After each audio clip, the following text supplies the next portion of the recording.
নমস্কার, সাতকাহন উপকথার আবারও একটা ঘুরতে যাওয়ার ভিডিও নিয়ে আপনাদের সামনে চলে এসেছি। তবে এটি ছিল একদিনের ফ্যামিলির সাথে ছোট করে ট্যুর। বাড়ির দিকে যাচ্ছি, ওখানে আমাদের গাড়ি রয়েছে। এই যে নয়ন, প্রচুর ঠান্ডা। আর এখানে আমি আছি, খুব ঠান্ডা পড়েছে। নিশ্চয়ই আপনারা দেখতে পাচ্ছেন, পুরো চাদর মুড়ি দিয়ে সোয়েটার পরে আমরা যাচ্ছি। তো চলুন, আবার আমাদের গাড়ির ওখানে গিয়ে দেখা হবে। তাহলে আপনারা দেখতেই পেলেন আমরা তৈরি হয়ে মেহুলির বাপের বাড়িতে চলে গিয়েছিলাম। ওই বাড়ির বড় গাড়ি নিয়েই আমরা সেদিন সারাদিন ঘুরেছিলাম। এই যে মেহুলির মা, তাপসী মামি সবাইও রেডি হয়ে গিয়েছিল। মেহুলির বাবা, রবিন মামা, এনারা কেউ এইবারে ট্যুরে আমাদের সাথে যেতে পারেননি, কিছু কাজ ছিল তাই। তবে আমরা চারজন নই, আরও কিছুজন আছে যাদের আপনারা একটু পরে দেখতে পাবেন। বলতে বলতেই তারাও হাজির। এনারা হলেন মেহুলির মাসি, মেসো ও বোন। এইবারে ফুল গ্রুপ কমপ্লিট হলো। কুয়াশা ঢাকা রাস্তা দিয়ে আমরা সবাই এগিয়ে চললাম। যেহেতু আমরা সকাল সকাল বেরিয়েছিলাম, তাই ঠান্ডাটাও বেশ ছিল। কিছুটা যাওয়ার পরেই আমরা একটু চা ব্রেকের জন্য দাঁড়িয়ে পড়ি এই হোটেলটায়। আর এ হলো রিতেশ, আমাদের সেদিনের সারাদিনের সঙ্গী। এইবারে মেহুলির বোন মানে তিতলি, মাসি ও মেসোকে আপনাদের সাথে ভালো করে আলাপ করিয়ে দিলাম। এর আগের কোনো ভিডিওতেই মনে হয় আপনাদের সাথে পরিচয় হয়নি। তারপরে চা খেয়ে দুই ধারে ধান ক্ষেত আর কুয়াশা ঢাকা রাস্তা দিয়ে যেতে যেতে আমরা আবারও ব্রেকফাস্টের জন্য দাঁড়িয়ে পড়ি ক্ষীরপাইয়ের কাছে। আমরা সকলেই নিয়েছিলাম মুড়ি বেগুনি, শুধুমাত্র মেহুলির জন্য নেওয়া হয়েছিল পাউরুটি ঘুগনি। আচ্ছা, আমরা পরপর রাস্তা দিয়ে চলেই যাচ্ছি, কিন্তু কোথায় যাচ্ছি তা এখনও অবধি আপনাদের সাথে শেয়ার করা হয়নি। আমরা প্রথমে গিয়েছিলাম তারকেশ্বর মন্দিরে, তারপরে ওখান থেকে বেরিয়ে খাওয়া দাওয়া করে জয়রামবাটি, কামারপুকুর হয়ে আমরা বাড়ি এসেছিলাম। সারাদিন আমরা মোটামুটি 300 কিমির মতো ঘোরাঘুরি করেছিলাম।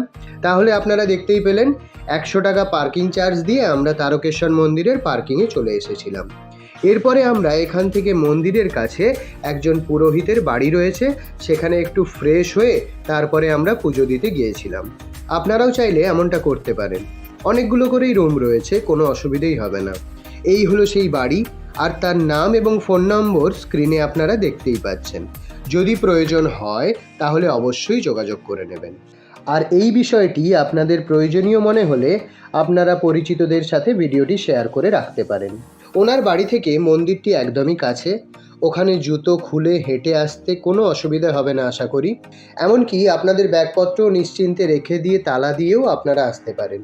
এদিকে আমরা আপনাদের সাথে কথা বলতে বলতে মন্দির প্রাঙ্গণে চলে এসেছি। যেহেতু আমরা সবাই সকালবেলাতে স্নান করেই এসেছিলাম, তাই দুধপুকুর থেকে একটু করে জল নিয়ে মাথায় ঠেকিয়ে নিয়ে পুজোর সামগ্রী নিতে চলে যাই। এগুলো হলো শিব ঠাকুরের মাথায় জল ঢালার ঘট, যেগুলো বিভিন্ন রকম দামেরই ছিল। এখানে আমরা সবাই আমাদের পুজোর জিনিসপত্র নিয়ে নিয়েছিলাম। এরপরে আমরা মন্দিরের ভিতরে যাচ্ছি। আমরা যেহেতু মঙ্গলবার গিয়েছিলাম, তাই একটু ফাঁকাই ছিল। এটা যদি সোমবার হতো তাহলে তো আর কথাই ছিল না। জানেন তো, এর আগে আমি এই 3 বার বাবার মাথায় জল ঢালতে গিয়েছিলাম শ্রাবণ মাসে শেওড়াফুলি থেকে হেঁটে। সেটা ছিল আরেক অভিজ্ঞতা।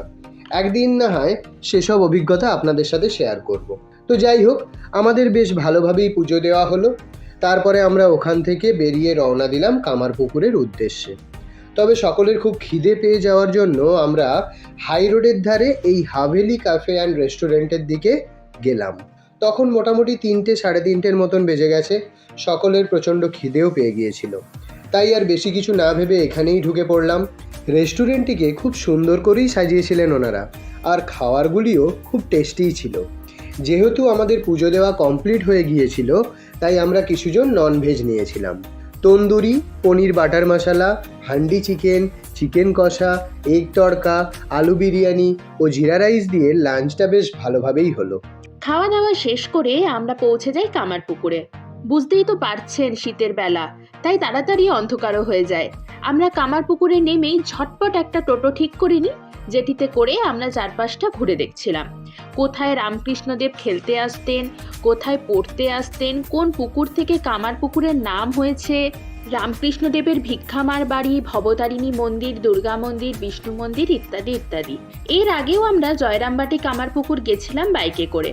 তখন যদিও বা এত জায়গা ঘুরে দেখা হয়নি। আপনারা কামারপুকুর গেলে অবশ্যই এই জায়গায় ঘুরে দেখবেন। আশা করি আমাদের মতন আপনাদেরও ভালো লাগবে। আমাদের যিনি টোটো দাদা ছিলেন তিনি আমাদের এত ভালো করে জায়গাগুলি সম্পর্কে বোঝাচ্ছিলেন, তার জন্য আরও বেশি ভালো লাগছিল শুনতে। এমনিতেও আমার এই ধরনের জিনিস শুনতে ভালোই লাগে, কিন্তু আপনাদের সাথে তার কথাগুলো শোনাতে পারলাম না। প্রথমত উনি টোটো চালাতে চালাতে বলছিলেন, তাই সাউন্ডে একটু অসুবিধে হচ্ছিল। আর তার মধ্যে রাস্তায় প্রচুর ভিড়ও ছিল, প্রচুর লোকের আওয়াজ, গাড়ির আওয়াজ ইত্যাদিও ছিল। আর দ্বিতীয়ত উনি আমাদের 20 মিনিট মতন ঘুরিয়েছিলেন। তার এতক্ষণের বক্তব্য যদি ভিডিওতে থাকে, ভিডিওটি প্রায় 1 ঘন্টার হয়ে যেত। সেই কারণে আর রাখা হয়নি। আমি তো বলবো আপনারা স্বচক্ষে গিয়ে দেখে আসুন। ওগুলো সমস্ত ঘুরে তারপরে আমরা রামকৃষ্ণ মঠে যাই। সেখানে তো আর ফোন অ্যালাউ নয়, তাই আর ভিডিও করা হয়নি। তবে ভিডিওতেই রামকৃষ্ণ মঠ কখন কখন খোলা থাকে তা দেখানো আছে। সঙ্গে চারপাশের যে ঘোরার জায়গাগুলো আছে সেগুলোও ম্যাপে দেওয়া আছে, আপনারা তা দেখে নেবেন। তারপরে আমরা কামারপুকুরে সাদা বোঁদে কিনে ওখান থেকে বেরিয়ে জয়রামবাটি চলে যাই। এই জায়গাটি সারদা মায়ের জন্য বিখ্যাত, তা তো আপনারা জানেনই। কিন্তু এখানেও ভেতরে ফোন অ্যালাউড নয়, তাই ভেতরের কোনো কিছুই আপনাদের দেখাতে পারলাম না। হয়ে গেল সারাদিনের ঘোরা শেষ। Going to back home. আমাদের ঘোরা এখানেই শেষ হলো।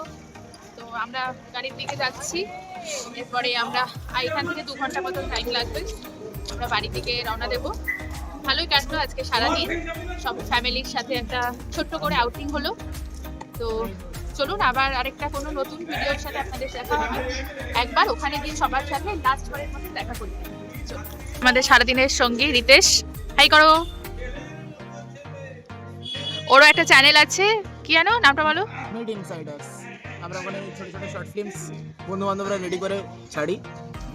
তো সবাই অবশ্যই সাবস্ক্রাইব করে দেবে। কেমন লাগলো আজকের দিনটা? ভালো। কেমন লাগলো আজকের দিনটা? জানেন তো এই 2 জায়গাতেই ভীষণ সুন্দর আরতি হয়। আমাদের দেখার সৌভাগ্য হয়েছিল, আপনারাও যান, ঘুরে আসুন একবার। তারপর আর কি, আমরা ওখান থেকে বাড়ির উদ্দেশ্যে রওনা দিই।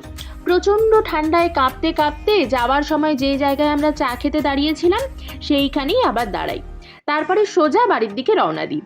তাহলে আজকের মতন এখানেই ভিডিওটি শেষ করছি। নতুন ভিডিওর সাথে খুব তাড়াতাড়ি দেখা হচ্ছে। আমাদের ভিডিওগুলি ভালো লাগলে লাইক, কমেন্ট, শেয়ার ও সাবস্ক্রাইব করে বেল আইকনটি প্রেস করে রাখা যায়, যাতে সবার আগে আপনি ভিডিওটি দেখতে পান।